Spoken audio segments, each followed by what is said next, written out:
마카베오기 학원 사장 오니아스가 셀레우코스에게 시몬을 고발하다.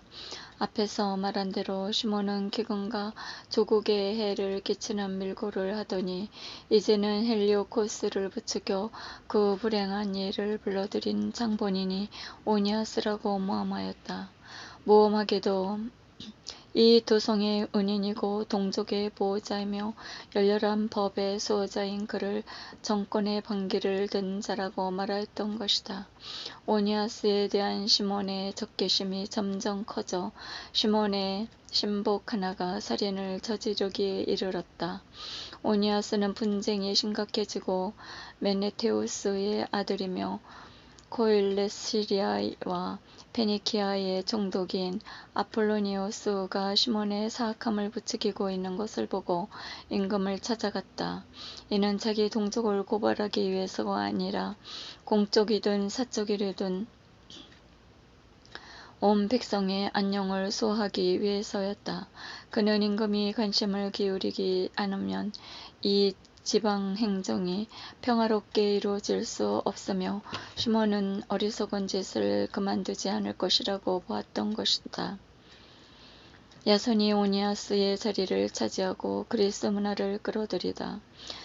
셀레우코스가 생을 마감하고 에피페네스라고 하는 안티오코스가 왕자를 이어받았을 때 오니아스의 동생 야손이 부정한 방법으로 대사제직을 차지하였다.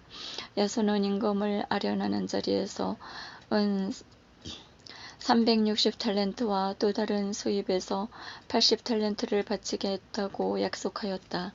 그것에 덧붙여 자기의 고난으로 체육관과 청년학교를 설립하고 예루살렘 주민들을 안티오키아 시민으로 등록하도록 임금이 승낙해 준다면 150탈렌트를 더 바치겠다고 언약하였다.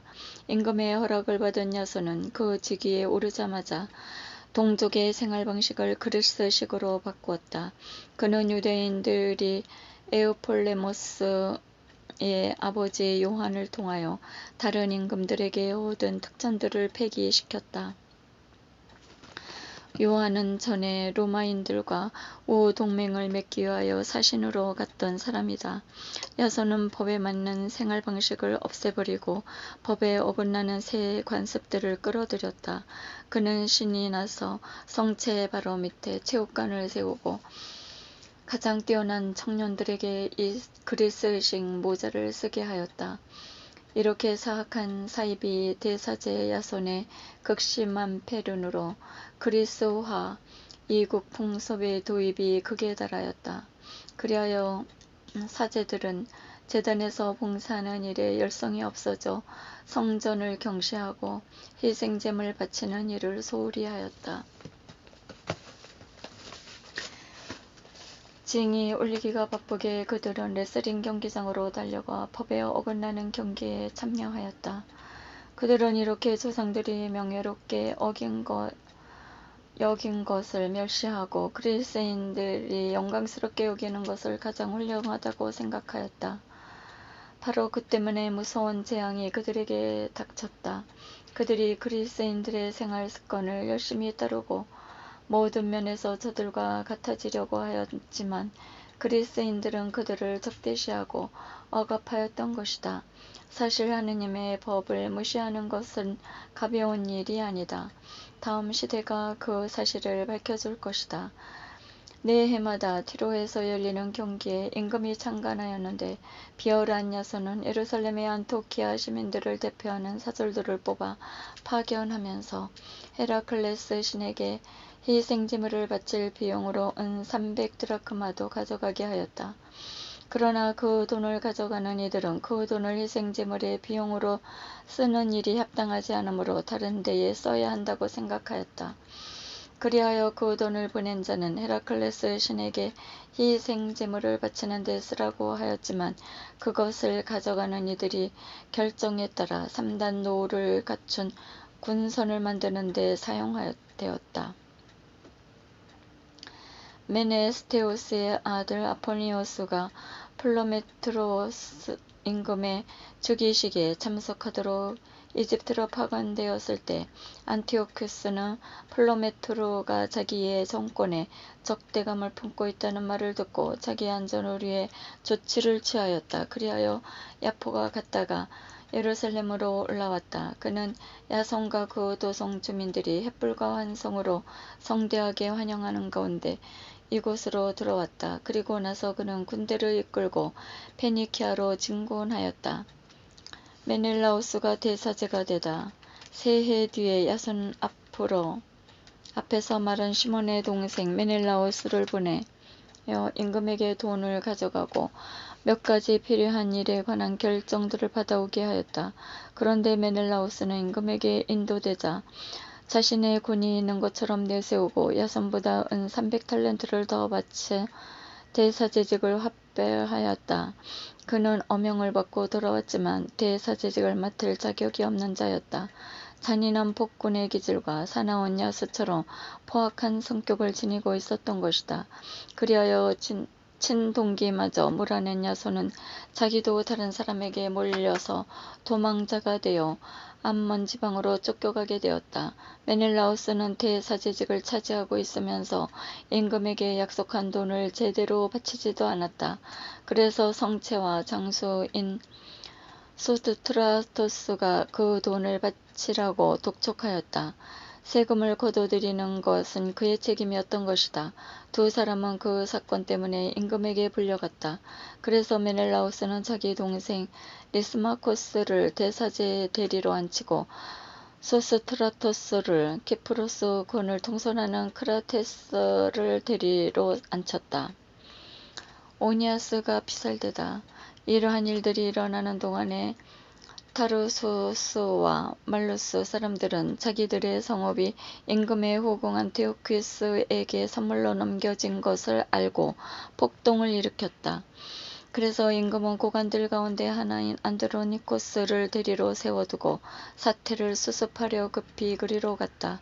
그러자 메넬라우스는 좋은 기회를 얻었다고 생각하여 성전의 금기물들을 몇 개 훔쳐서 안드로니코스에게 바쳤다. 그는 이미 티로와 그 주변 여러 성읍의 다른 기물들도 팔아먹은 적이 있었다. 이러한 사실을 분명히 알게 된 오니아스는 안티오키아 근처에서 그를 타포네라는 신성 도피로 들어가 그를 비난하였다. 그래서 메넬라우스는 안드로니코스를 자기 편으로 끌어들여 오니아스를 제거해달라고 요청하였다. 안드로니코스는 오니아스를 찾아가 속임수로 그를 안심시키고 악수하며 맹세까지 하였다. 그래도 계속해서 의심하는 오니아스를 설득하여 신성 도피처에서 나오게 한 다음 정의도 아랑곳하지 않고 그를 바로 죽여버렸다. 그가 불의하게 살해당한 일 때문에 유다인뿐만 아니라 이민족들도 붕괴하고 슬퍼하였다. 임금이 킬리키아 지역에서 돌아오자 그 성읍의 유대인들 그리고 그들과 함께 그 사건을 개탄하는 그리스인들이 오니아스가 피살된 사건을 호소하였다. 안티오쿠스는 마음 깊이 애도하고 측은하게 여겼으며 죽은 이의 슬기와 고상한 품행을 생각하며 눈물을 흘렸다. 분노에 휩싸인 안티오쿠스는 안드로니코스의 자주색 옷을 벗기고 다른 옷까지 찢어버린 다음 그가 오니아스에게 못할 짓을 저지른 바로 그곳까지 온 성읍을 가로질러 끌고 가서 그를 죽여버렸다. 주님께서는 이렇게 그가 마땅히 받아야 할 벌을 내리셨다. 군중이 폭동을 일으켜 리스마코스를 죽이다.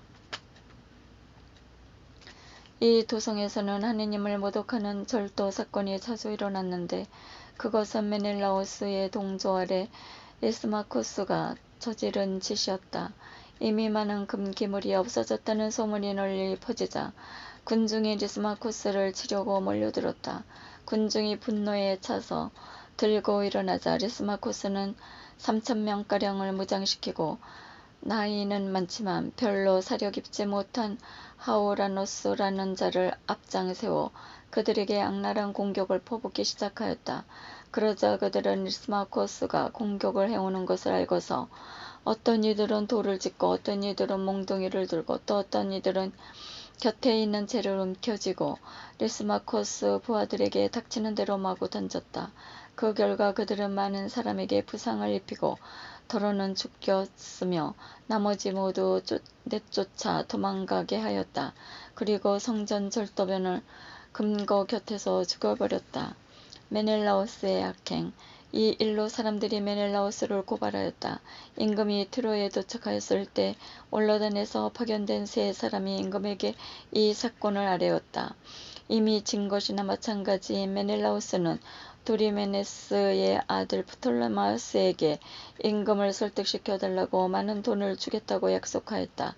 그리하여 프톨레마우스는 바람을 쐬러 나가는 채 하면서 임금을 회랑으로 데리고 나가 그의 마음을 돌리게 하였다. 임금은 그 모든 악의 원인이었던 메넬라우스에 대한 고발을 기각하고 오히려 그 불운한 사람들에게 사형 선고를 내렸다. 그들은 스키티아인들 앞에서 변론하였더라도 무죄로 풀려났을 사람들이었다. 그들은 이 도성과 대중과 거룩한 기물들을 위하여 변론하다가 느닷없이 부당한 벌을 받게 된 것이다. 그래서 티로 사람들까지도 이 불의한 처사에 혐오감을 드러내며 그들의 장례를 성대하게 지내주었다. 그러나 메넬라오스는 권력자들의 탐욕 덕분에 대사제직을 유지하면서 줄곧 악에 집착하여 동족을 반역하는 원흉이 되었다. 우리를 먼저 사랑하신 하느님, 영원히 찬미 받으소서.